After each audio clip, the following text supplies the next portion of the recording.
Hey, Heartland fans, picture this with me. It's one of those mornings at the ranch that feels wrapped in routine, the kind you think you could sleepwalk through. The coffee's percolating slow and steady on the counter. The dogs have already claimed their sunny spots on the porch.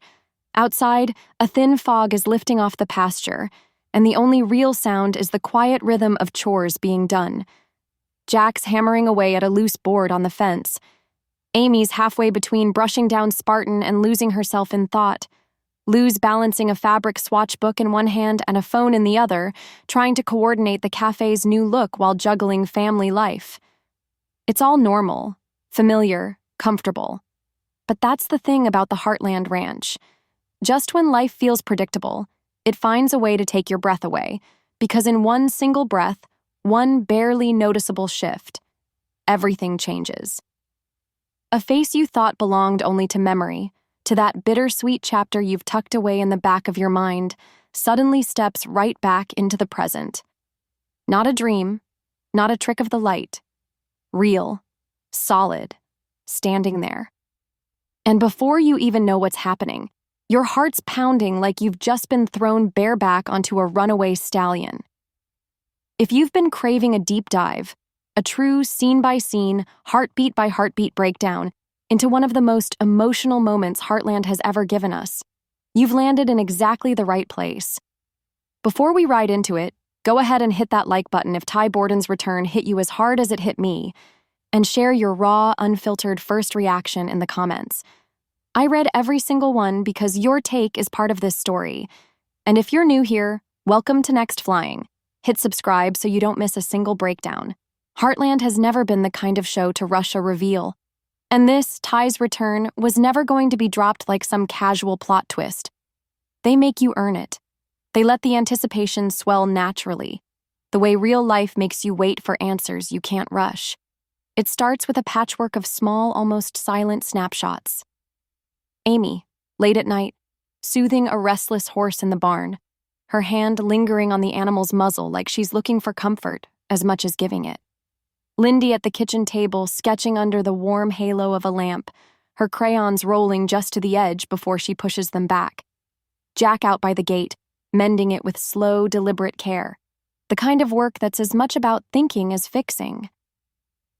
Lou at the cafe counter, lost in a swirl of fabric swatches and text messages, chasing perfection. Georgie practicing her lead changes in the arena, her focus sharp, but her eyes occasionally drifting toward the house as if expecting someone. Tim under the hood of his truck, muttering at the engine like it's a stubborn mule. On the surface, it's all ordinary. But in Heartland's visual language, these are the ways a family lives through absence. The camera lingers on the empty chair at the breakfast table, the unmade bed in the loft, the coffee mug in the sink with the faintest trace of lipstick, the saddle in the corner that hasn't been touched in too long. It's like the house itself is holding its breath. Then comes the shift. A delivery truck idling in the drive a few minutes longer than it should. A scrap of conversation overheard on the barn radio. A casual message left at the feed store. Nothing big, nothing dramatic, but enough to pull invisible threads, drawing each family member toward the same moment in time. The sound design changes before you realize it. The background hum of ranch life begins to fade. The clink of tools, the low chatter of voices, even the bird song, thinned out, stripped away. All you hear is the crunch of boots on gravel, the creak of a floorboard, the soft slap of the wind tugging at coat sleeves. Even the sky joins in, its light flickering as clouds drift over the sun. And then, he's there. Ty doesn't store. Lindy's reaction is pure wonder, pure trust. She freezes, torn between disbelief and the instinct to run straight into his arms. She doesn't just see her dad. She sees the man who read her bedtime stories, who tucked the horses in at night. Her eyes sparkle with the kind of welcome that could melt the strongest defenses. Lou stands on the emotional fence, half leaning toward the warmth Ty once brought, half holding back. She smiles before she catches herself. She knows hope, but she also knows history. And for Lou, hope always wears a seatbelt. Georgie hangs back, watching. She's grown into someone who understands that loving a person means also waiting to see if they're steady this time. Her support for Amy isn't loud, but it's solid. Another quiet thread the show has been weaving for seasons. Jack is the anchor. No speeches, no drama, just a steady hand on Ty's shoulder and one simple question. Are you here to stay? That moment is as much for us as it is for Ty. Jack's calm is permission for the audience to breathe again. Tim, of course, plays it differently. His first instinct is to hide relief under sarcasm. He sizes Ty up like a man checking a fence for weak spots. But under the guarded tone, there's a watchfulness, a need to protect the people he loves from old wounds reopening. And when his guard finally drops, maybe it's a nod, maybe just a softened glance toward Amy, you feel the shift. Amy and Ty walk toward the loft without a word. Dust catches in the sunlight, swirling like fragments of old memories. It's Ty who speaks first. I thought I was fixing things, but I left the best parts of us behind. Amy doesn't answer right away. She keeps her eyes on the space between them, as if measuring whether it can hold the truth she's been carrying.